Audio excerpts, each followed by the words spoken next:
આપણા જિલ્લામાં જે ગેરકાયદેસર રેતી ખનન ચાલી રહ્યું છે એના સામે કડક પગલાં લેવામાં આવ્યા છે. એના માટે અમે અહીંયાથી રેવન્યુની 2 ટીમ બનાવવામાં આવી હતી અને બંને ટીમ દ્વારા તપાસ કરવામાં આવી હતી. પહેલી તપાસ 8 મઈ તેજગઢ ખાતે થઈ હતી. એમાં 2 સ્ટોકની માપણી થઈ હતી અને એમાં ગેરકાયદેસર સંગ્રહ અને નિકાસ જણાવવામાં આવ્યું હતું.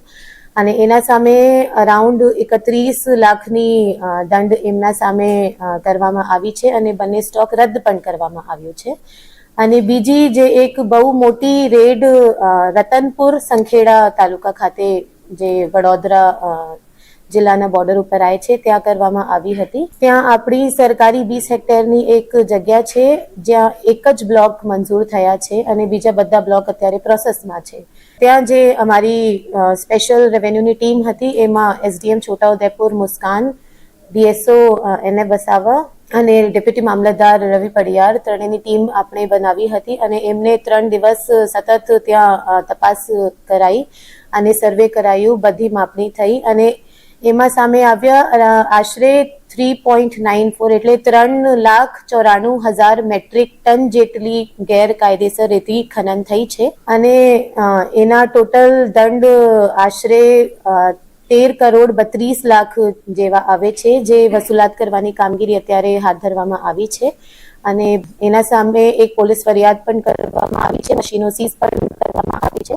આ બધા જે સ્ટેપ્સ લેવામાં આવી રહ્યું છે બતાવે છે કે સરકારની જે કડક સૂચના છે, જેટલા ગેરકાયદેસર રેતી ખનન અત્યારે ચાલી રહ્યા છે જિલ્લામાં, એમના સામે સતત કડક કાર્યવાહી કરવામાં આવશે અને જે રેતીના માફિયા અત્યારે જિલ્લામાં કામ કરી રહ્યા છે, કોઈ પણ સંજોગોમાં આ લોકોએ કંઈ સપોર્ટ આપવામાં આવશે નહીં અને એકદમ કડક કાર્યવાહી કરવામાં આવશે. અને સરકારની કડક સૂચના છે કે જરૂર પડે તો પાસાની કાર્યવાહી રેતી ખનન માફિયા જે છે એના સામે પાસાની કાર્યવાહી પણ કરીએ.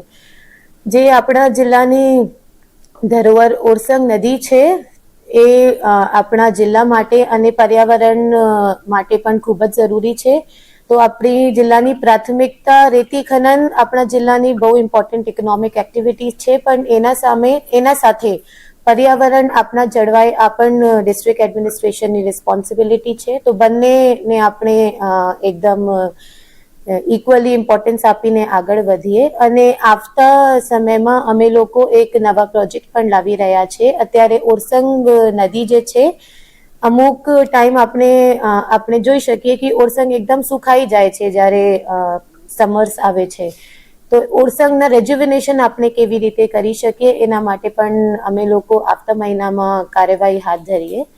તો હું બધાને પ્રેસ મારફતે બધા જેટલા રેતી ખનન માફિયા કામ કરી રહ્યા છે, ગેરકાયદેસર એક્ટિવિટીઝમાં જેટલા લોકો સંકળાયેલા છે, એમને કડક સૂચના આપવા માંગુ છું કે જેટલા એવી રીતના કામો ચાલી રહ્યા છે આ ખરેખર બંધ કરવામાં આવશે. અધરવાઇઝ ડિસ્ટ્રિક્ટ એડમિનિસ્ટ્રેશન એના સામે એકદમ કડક કાર્યવાહી કરશે.